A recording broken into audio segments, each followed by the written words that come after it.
السلام عليكم، ان شاء الله تكونوا بخير. النهارده هنتكلم عن دالة كاونت. دالة كاونت هي الدالة اللي مسؤولة عن العد في الاكسل. اي حاجة عايز تعدها في الاكسل بتستخدم ليها دالة كاونت. في الفيديو النهارده احنا هناخد اكتر من حالة لدالة كاونت بحيث ان انت تقدر تعد اي حاجة عندك في الاكسل، سواء ارقام، خلايا فاضية، او رقم معين او حاجة معينة انت عايز تعدها في الاكسل. اول مثال، انا هقف هنا وهستدعي دالة كاونت، هكتب يساوي وبعدين هبدأ اكتب كاونت. وانت بتكتب الدالة هتلاقيها ظهرت معاك، اعمل دبل كليك عليها بالماوس علشان تظهر قدامك في الخلية. بعد ما استدعيت دالة كاونت، دالة كاونت دي مسؤولة عن عد ايه؟ خلي بالك كاونت ليها اكتر من شكل. دالة كاونت العادية دي بتعد الخلايا اللي فيها ارقام بس. هنا مطلوب منك انك تحدد العمود او الصف اللي انت عايز تعد فيه الارقام. طيب انا هروح احدد العمود ده كده. بعد ما تحدد العمود يا اما تدوس انتر يا اما تدوس على علامة الصح دي، هيديك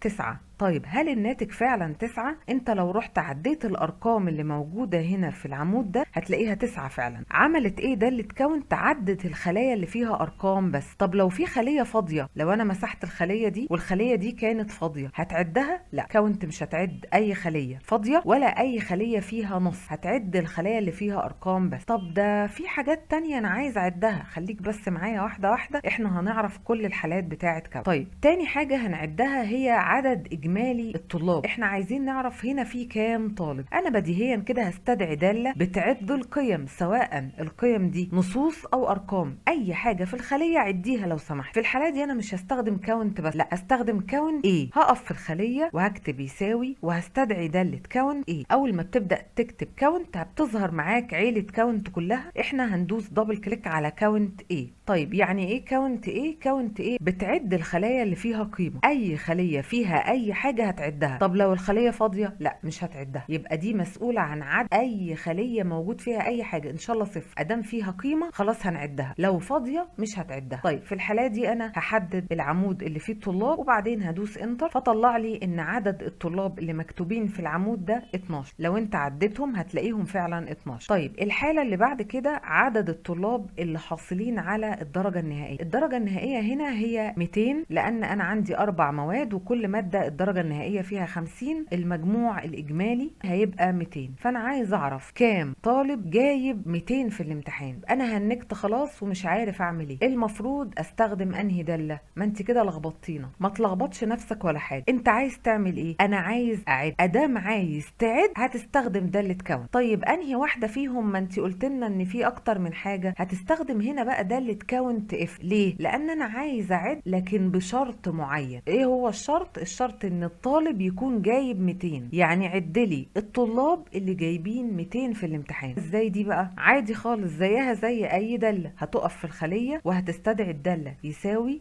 وبعدين هتكتب كاونت. اول ما بتظهر عندك العيله بتاعه كاونت روح على طول اعمل دبل كليك على كاونت اف. طب اشمعنى كاونت اف؟ كاونت اف هي بتساعدني اعد لكن بشرط، انا بحط لها شرط على اساسه كاونت بتعد. ادام استخدمت داله كاونت اف الاسهل ليك ان انت تستدعي المطالب بتاعه الداله. طب استدعي مطالب الداله ازاي؟ دوس على انسيرت فانكشن اللي هي الاف اكس، هتطلع لك الداله دي بتطلب منك ايه. داله كاونت اف بتطلب حاجتين، ايه هو الرينج، ايه هو العمود او الصف اللي انت هتعد منه. تاني حاجة الكرايتيريا او المعيار، انت هتعد بناء على ايه، ايه الشرط بتاعك. في الحالة اللي قدامنا دي الرينج بتاعي ايه؟ الرينج انا هعد من درجات الطلاب، انا عايز اعرف كام طالب جايب 200. طيب الكرايتيريا هتبقى ايه او الشرط هيبقى ايه؟ انا بقول له انا عايز الطلاب اللي جايبين يساوي اللي جايبين 200. طب لو انا عايز مثلا الطلاب اللي اكبر من كذا، في الحالة دي انا هكتب اكبر من مثلا 200.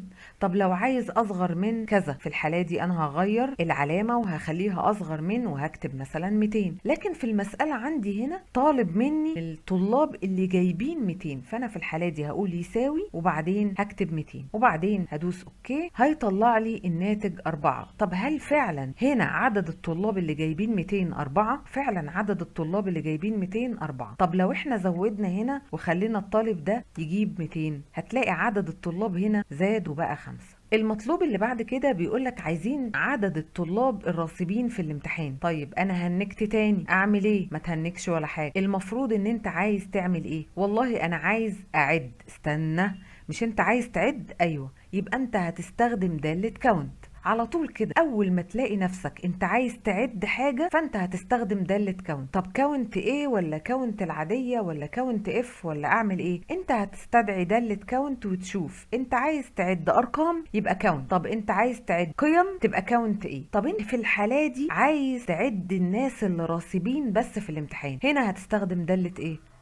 صح، الناس اللي قالت كاونت اف، صح برافو عليك. طيب ليه كاونت اف؟ علشان احنا عايزين نعد حاجة معينة بعينها. انا هقول للاكسل لو سمحت يا اكسل عد لي الناس اللي جايبة راسب بس، اللي ما نجحتش في الامتحان. ففي الحالة دي انا بحط شرط معين على اساسه الاكسل هيعد. هنعمل الكلام ده ازاي؟ هقف في الخلية وهستدعي الدالة، خلاص احنا حفظنا بقى يساوي، وبعدين هكتب كاونت. اول ما بتكتب كاونت او قبل حتى ما تكمل الكلمة هتلاقي عيلة كاونت كلها قدامك، هتدوس دبل كليك على كاونت اف، وبعدين ادام كاونت اف افتح مطالب الداله علشان الدنيا تبقى بسيطه وسهله عليك. الرينج اللي انت هتعد منه فين؟ والله انا عايز اعد من العمود ده لان العمود ده هو اللي فيه ناجح وراسب. طيب ايه الكرايتيريا او الشرط عندك اللي هتعد على اساسه؟ انا هعد الناس اللي قدامها كلمه راسب، فانا هكتب راسب، لكن لازم تكتب الكلمه زي ما انت كاتبها بالظبط. لو في عندك كلمه بالته المربوطه وانت كتبتها هنا بالهه الموضوع مش هيمشي معاك، لازم تبقى كاتب الكلمة زي ما مكتوبة قدامك بالظبط، وبعدين قول اوكي. هتلاقي فيه 2، فعلا فيه 2 بس اللي قدامهم كلمة راسب، الباقي كله ناجح. لو تلاحظوا احنا عاملين العمود ده اساسا بدالة اف. طيب تعالوا نروح لمثال تاني علشان نشرح اكتر حالات لكاونت تانية. انا هنا مطلوب اعرف عدد ايام الغياب لكل طالب قد ايه. في الحالات دي انا هعمل ايه؟ سمع حد من بعيد قوي بيقول ايوه انا محتاج اعد، يبقى انا هستدعي دالة كاونت. برافو عليك، صح، انا هستدعي دالة كاونت، لكن هنا هستدعي انهي دالة في كاونت؟ كاونت ايه ولا كاونت ولا كاونت اف؟ وقف الفيديو وفكر شوية صغيرين في الحل.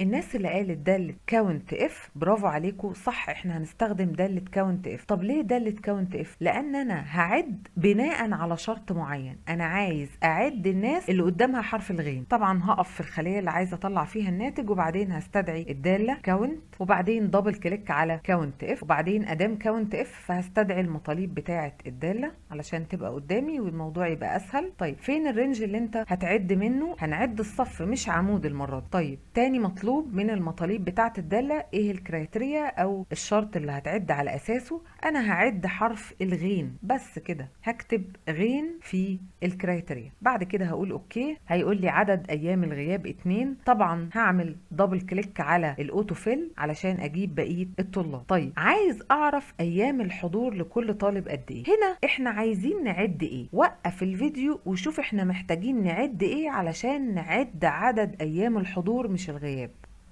الناس اللي قالت هنعد الخلايا اللي فاضية، صح، احنا فعلا هنعد الخلايا اللي فاضية اللي ما فيهاش حاجة علشان نعرف الطالب ده حضر كام يوم. طب في الحالة دي ازاي هنعد خلية فاضية؟ هو في دالة بتعد الخلايا الفاضية؟ طب هي انهي دالة؟ من غير ما اقولك كده احنا بنعد، يبقى هنستخدم دالة ايه؟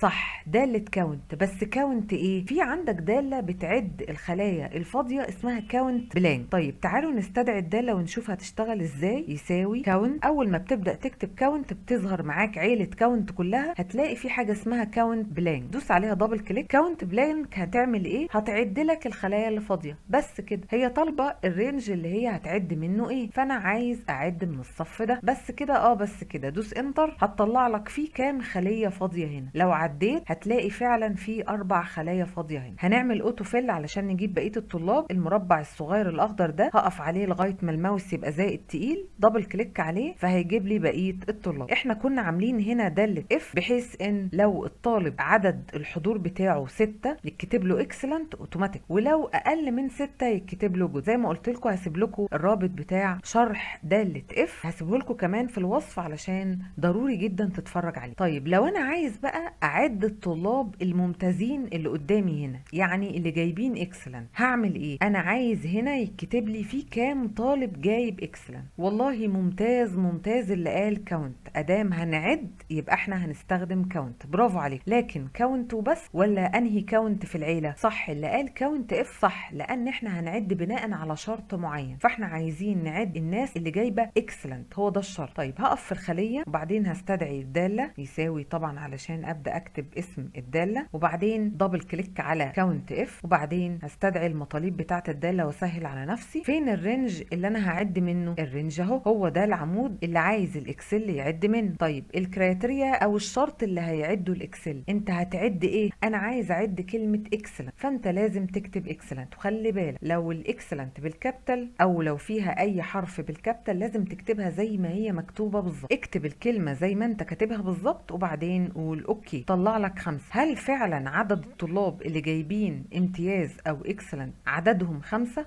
لو عديتهم هتلاقيهم فعلا كده. تقريبا نكون خلصنا كل عيله كاونت، لكن ناقص حاله واحده بس في كاونت اللي هي بتعد بناء على اكتر من شرط مش شرط واحد. ممكن دي علشان الفيديو ده ما يبقاش طويل ممكن نخلي كاونت اف في فيديو منفصل لوحدها، ولو حابين نكمل دالة كاونت اكتبولي في التعليقات وان شاء الله هنعمل لها فيديو مخصوص. ما تنساش تطبق اول باول كل حاجة انت بتتعلمها جديدة في الاكسل علشان تثبت في دماغك اكتر. كمان اكتب لي اكتر كاونت ممكن تستخدمها سواء في شغلك او في دراستك من عيلة كاونت اللي احنا اتكلمنا عنها النهاردة. هسيب لكم الروابط المهمة تحت في وصف الفيديو. ان شاء الله تكونوا استفدتوا من الفيديو. لو استفدت من الفيديو ما تنساش تعمل لايك وشير علشان ده بيفرق معانا كتير وعلشان غيرك يستفيد. كمان لو لسه ما اشتركتش في القناة اشترك في القناة وفعل الجرس علشان يجيلك كل جديد. اسيبكم في رعاية الله.